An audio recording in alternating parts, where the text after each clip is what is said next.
चलो स्टार्ट करते हैं।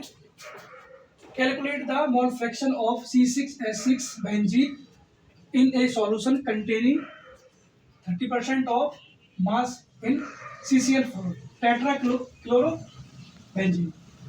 Let's the total mass of solution हमारा C6H6 CCl4 100 gram, mass of benzene 30% 30 gram, mass of CCl4, total mass of solution 100 minus 30 equal to 70 ग्राम।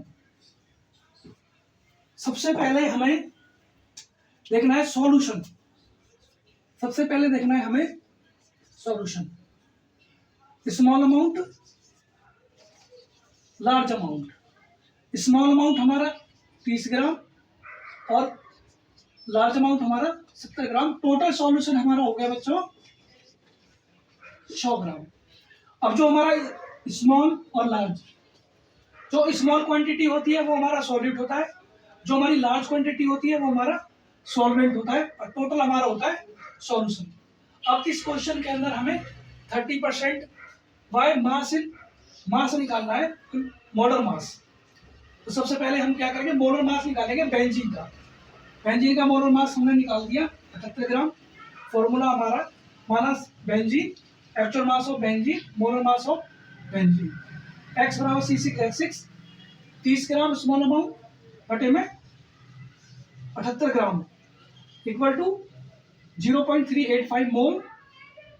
फिर उसके बाद हम निकालेंगे tetrachloride X CCl4 equal to actual mass of CCl4 molar mass of CCl4।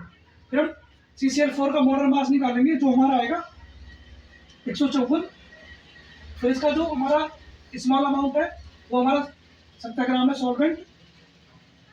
उसके बाद calculate करके हमारा 0.45 आएगा। फिर उसके बाद हम निकालेंगे mole fraction. Calculate the mole fraction. Mole fraction का फॉर्मूला हमारा XA इक्वल टू Na बटे Na प्लस में Nb। तो हम वैल्यू पुट कर देंगे 0.385 बेंजीन की बटे में Na, फिर उसके बाद Nb 0.385 प्लस में हमारा CCl4 का वैल्यू हम पुट कर देंगे। करने के बाद हमारी वैल्यू आएगी निकल के 0.461।